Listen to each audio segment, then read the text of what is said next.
E aí, galera, tudo bem? Estamos chegando ao rumo aí, chegando à reta final de Caim. Hoje vamos ao capítulo 9. Histórias muito interessantes. Vem comigo.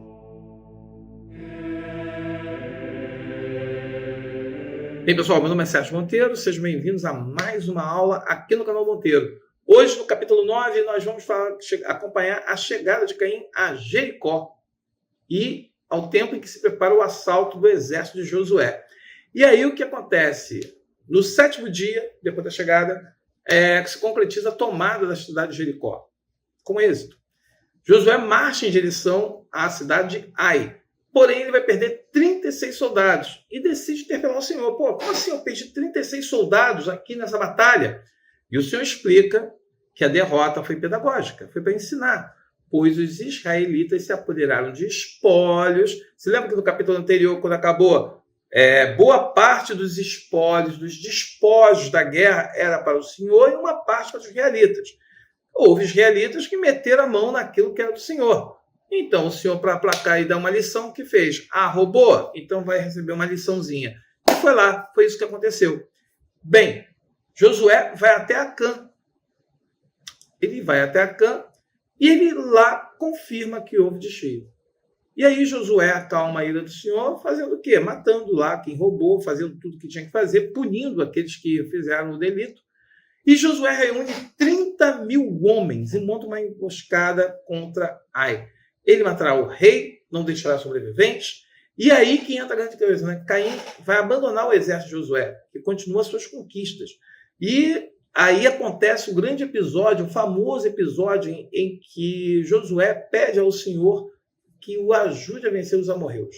E ele, no caso, o que Deus fará para poder ajudar Josué nessa empreitada, já que ele, no caso, Josué seria devoto, seguidor. O que faz Deus? Deus para o sol, ele mobiliza o sol. Como o sol fica imóvel quase o dia inteiro, os amorreus eles não entendem o que está acontecendo e o exército de Josué consegue a vitória.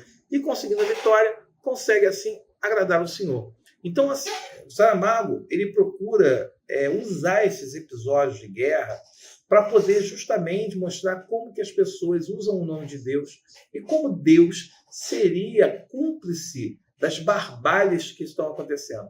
Pessoal, não estou aqui querendo criar polêmica, não estou aqui querendo causar uma discussão, porque isso é absurdo. Olha só, eu estou falando da obra, eu estou discutindo a obra.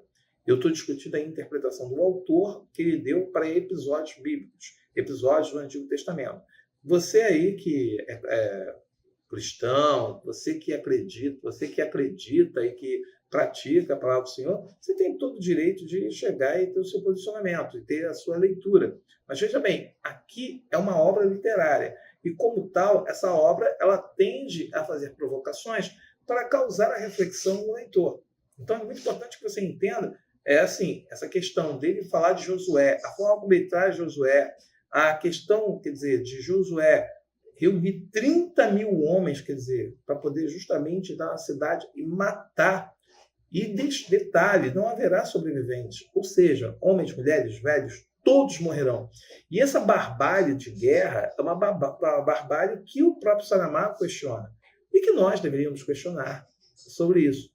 Mas eu não tenho nada a ver, porque morreu quem merecia, não morreu. Olha só, Saramago não entra nesse mérito. Ele fala que não haver sobreviventes, o próprio rei que vai ser morto vai ficar exposto para servir de lição. Essa prática a gente vê, inclusive, nos dias de hoje. E aí a gente fica refletindo.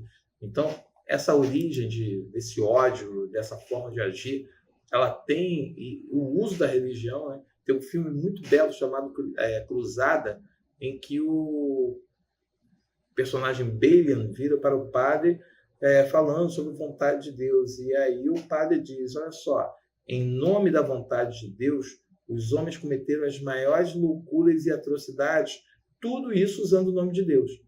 Então, assim, é uma obra que vai justamente trazer essa discussão. Então, o capítulo 9 termina, esse é o episódio do sol que ficou parado e que possibilitou os israelitas ganharem dos amorreus. Vem o capítulo 10.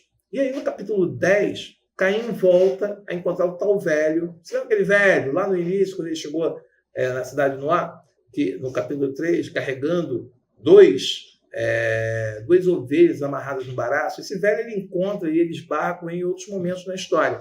Mas aqui no capítulo 10, a gente volta porque a gente já está assim, já se passou um tempo e o nosso amigo volta a encontrar. E aí fica aquela coisa, o que esse cara significa? Quem é esse cara? É uma reflexão para vocês aí.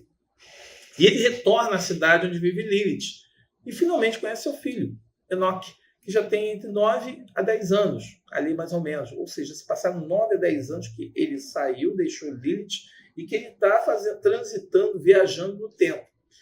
E aí, Caim, é claro, ele volta para a cama de Lilith e aí conta o que viu, fala sobre aquilo que ainda nem aconteceu, ele vai contar para ela.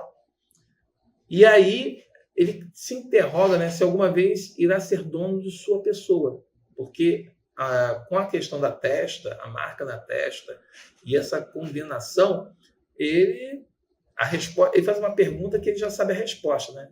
Se depender de Deus, não, ele não vai ter. Porque essa é a condenação dele, pelo crime praticado pelo fratricida, né? Por ter sido um fratricida. Ele passa 2 semanas, deixa a cidade e parte, sem o jumento. Quer dizer, da primeira vez, a Lilith deu um jumento e ele vai passear, vai transitar andando no jumento. Aqui, dessa vez, ele vai sem jumento, sem nada, e parte para o destino. Ou seja, ele não tem nenhuma relação afetiva com o filho. O filho, quer dizer, o rei, o marido de Lilith está morto. E o filho dele, assim, ele é o filho, mas que não é um filho. Ele não tem nenhum vínculo emotivo, nenhum vínculo real com a criança.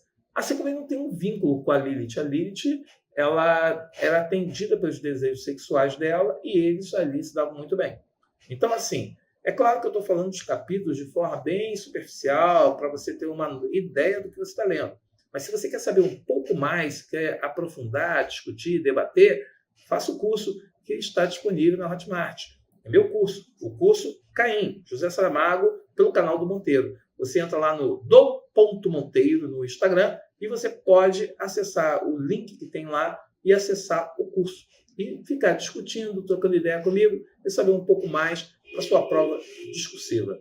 Ok? Espero que você esteja gostando. Já estamos no capítulo 10. O próximo vídeo eu vou pegar os 3 últimos capítulos para poder fechar a história de Caim. Beleza? Um abraço. Até a próxima.